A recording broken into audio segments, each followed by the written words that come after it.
Assalamualaikum warahmatullahi wabarakatuh. Hai, perkenalkan, nama saya Nisrina Salsabila dengan NIM 666-134, kelas 5C MSDM Sektor Publik. Di sini, saya akan menjelaskan mengenai manajemen aparatur sipil negara. Yuk, disimak baik-baik. Apa itu manajemen aparatur sipil negara? Pengelolaan atau manajemen ASN pada dasarnya adalah kebijakan dan praktek dalam mengelola aspek manusia atau sumber daya manusia dalam organisasi. Manajemen ASN dilakukan untuk menghasilkan pegawai ASN yang profesional, memiliki nilai dasar, etika profesi, bebas dari intervensi politik, bersih dari praktik korupsi, kolusi, dan nepotisme.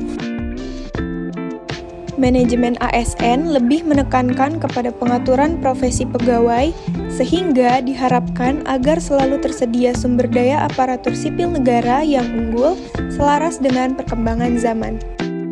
Manajemen ASN sendiri terdiri dari manajemen PNS dan manajemen P3K. Adapun peraturan yang mengatur saat ini yaitu manajemen aparatur sipil negara diatur dalam Undang-Undang Nomor 5 Tahun 2014.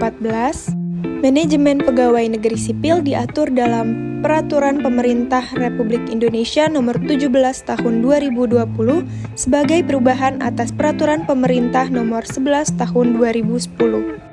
Sedangkan manajemen pegawai pemerintah dengan peraturan kerja diatur dalam Peraturan Pemerintah Republik Indonesia Nomor 49 Tahun 2018. Manajemen aparatur sipil negara meliputi 14 poin. Yang pertama, penyusunan dan penetapan kebutuhan.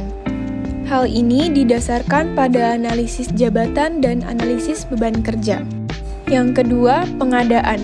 Merupakan kegiatan mengisi jabatan administrasi atau jabatan fungsional pada instansi pemerintah. Yang ketiga, pangkat dan jabatan, yang ditentukan berdasarkan perbandingan objektif antara kompetensi, kualifikasi, dan persyaratan yang dimiliki oleh pegawai. Yang keempat, pengembangan karir. Dilakukan dengan mempertimbangkan integritas dan moralitas. 5. Pola karir. Disusun untuk menjamin keselarasan potensi PNS dengan kebutuhan penyelenggaraan tugas pemerintahan dan pembangunan. Selanjutnya, promosi. Lalu yang ketujuh, mutasi. Mutasi PNS dilakukan dengan memperhatikan prinsip larangan konflik kepentingan. 8. Penilaian kinerja untuk menjamin objektivitas pembinaan PNS yang didasarkan sistem prestasi dan sistem karir. 9. Penggajian dan tunjangan. Lalu ke-10, penghargaan. 11. Disiplin PNS yang diatur dalam Peraturan Pemerintah Nomor 53 Tahun 2010. 12. Pemberhentian. 13. Jaminan pensiun dan jaminan hari tua.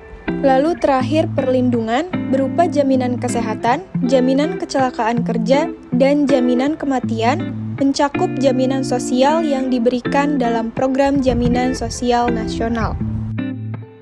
Lalu, bagaimana dengan manajemen P3K?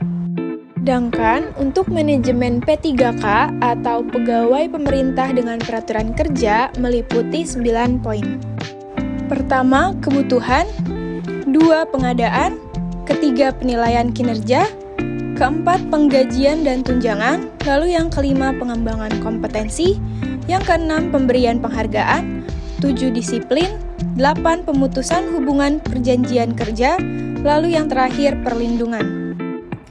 Nah, itu dia penjelasan mengenai manajemen aparatur sipil negara. Mungkin cukup sekian dari saya, kurang lebihnya mohon maaf.